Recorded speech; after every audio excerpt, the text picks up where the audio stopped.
Hello everybody and welcome to the Royal Chess YouTube channel. My name is Kanovsky and this is part 7 of my serial about endgames with opposite colored bishops on the board. Today we can see the position with not too many pawns on the board, but really an interesting one. This is the position which I meant. And here, of course, you can see that white is a pawn up, but I believe that from the first point of view, the position seems to be really drawing, because, okay, you can think, how could white win this position? It seems just unbelievable that this position could be winning for white. So you can, of course, stop this video and think a while about this position, and especially about the fact if this position, if this endgame is winning for white, or if this position is drawing. And of course it is a very interesting question, and the truth is that the right answer for this question is not so easy as it could be seen. Okay, let's start to play this position, let's start to play this endgame, and then we can see what we can do with it. As I have said, it seems that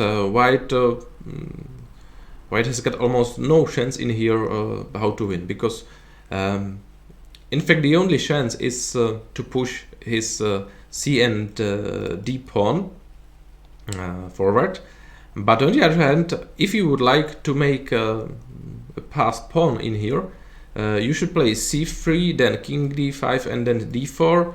But of course, after for example c3 in here, let's say king e7, king d5, king d8, d4, and exchanging on d4, it is absolutely clear that after bishop c7, bishop b6, and so on, the position is really clear draw in here. There's absolutely no chance to win this endgame, because white never has a chance to take on a7, and of course d pawn also has zero chances to promote into the queen throughout d6 and d8 squares. So this is really not the right idea for white. But on the other hand,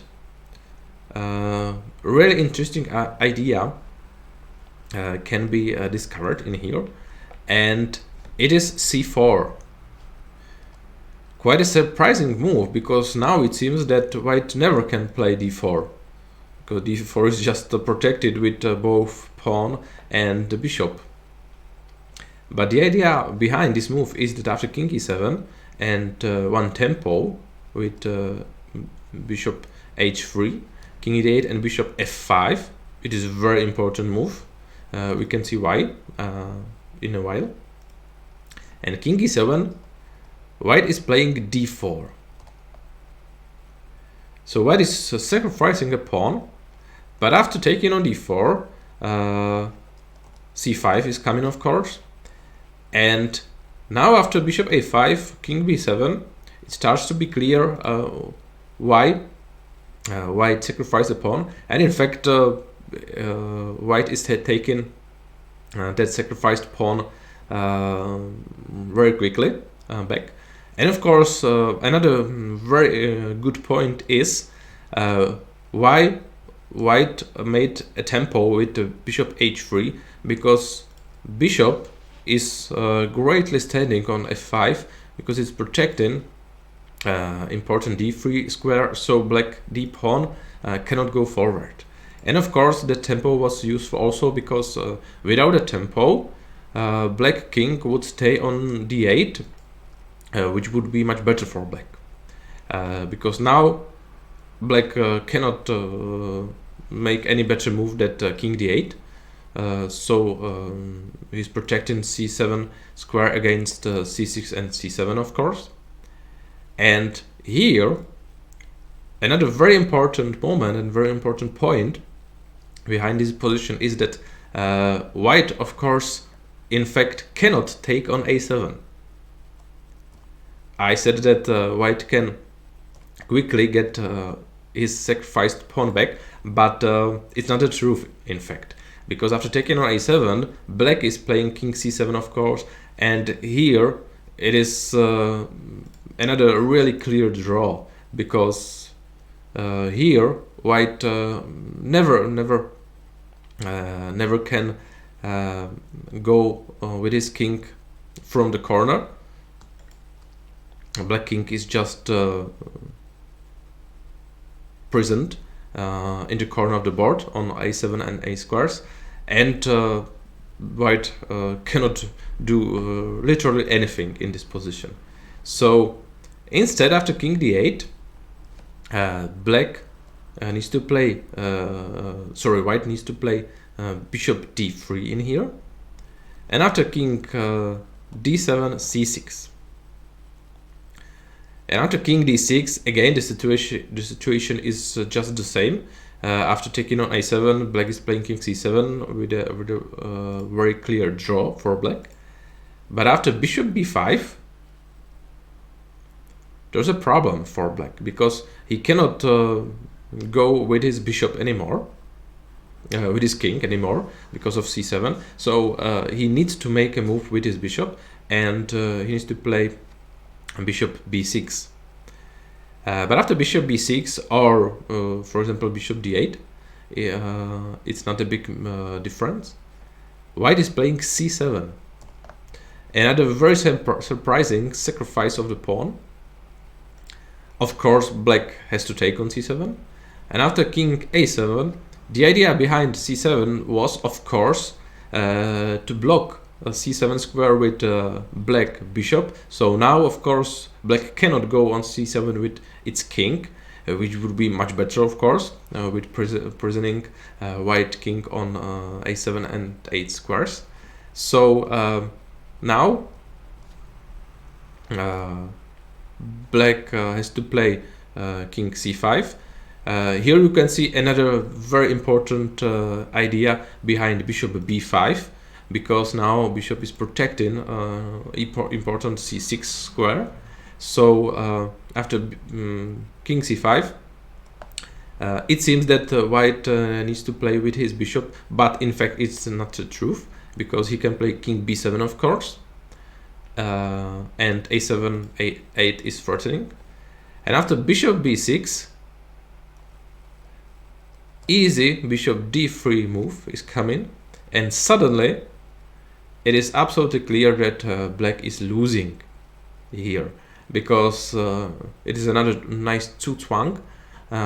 Black just has no more useful moves, and after any move by black, black is losing bishop, or white a pawn. So last white pawn is just going forward and going to promote into a queen on a8 squared.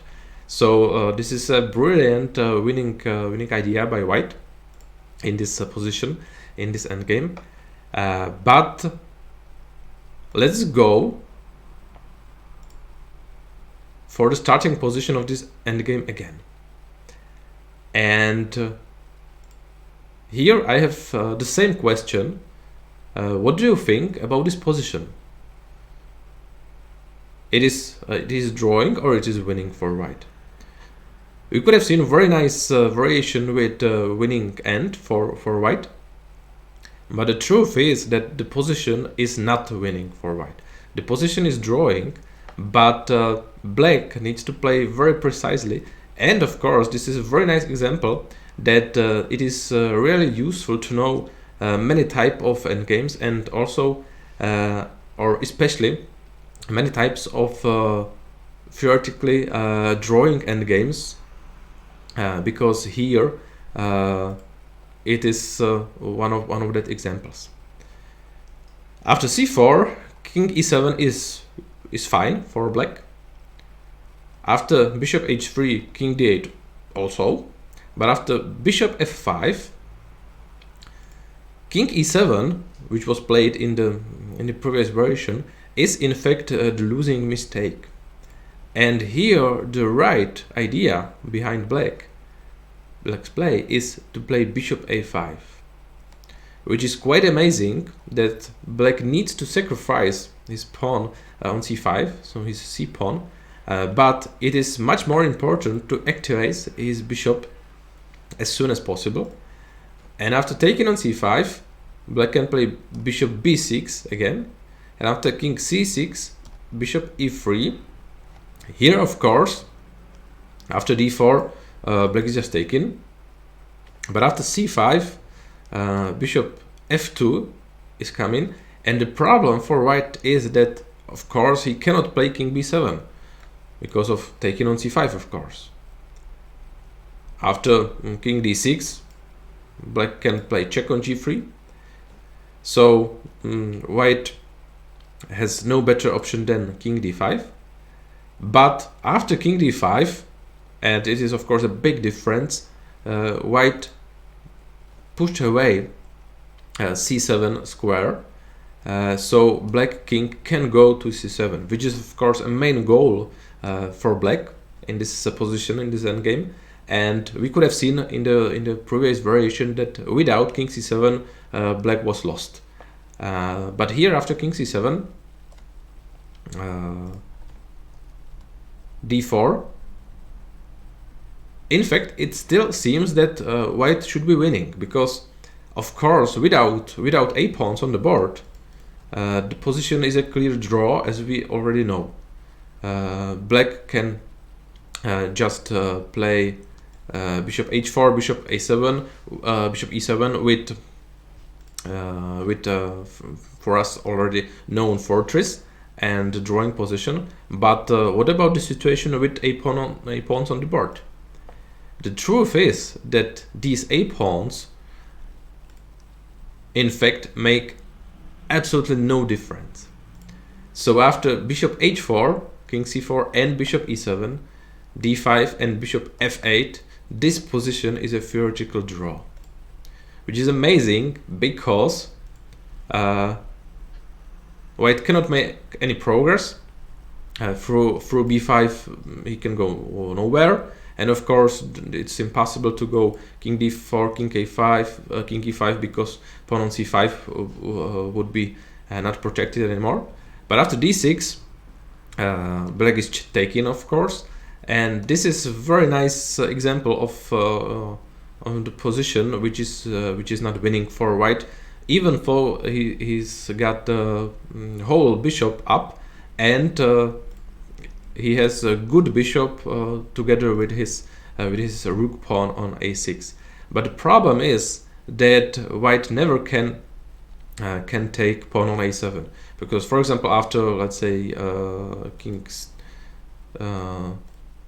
d4, king c7, king c5, let's say king b8, king c6, king a8, stalemate is of course helping Black in here, and White has absolutely no chance to get rid of the Black king from the corner, from the a8 and b8 squares, and the position is drawing.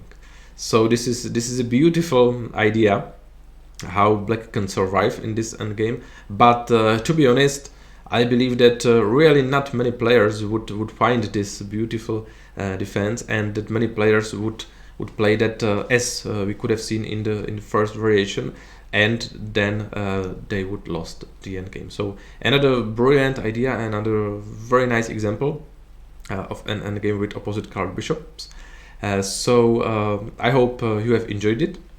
Thank you for watching, thank you for liking my videos, thank you for liking Royal Chess YouTube channel, of course, and see you next time throughout part 8 of this serial.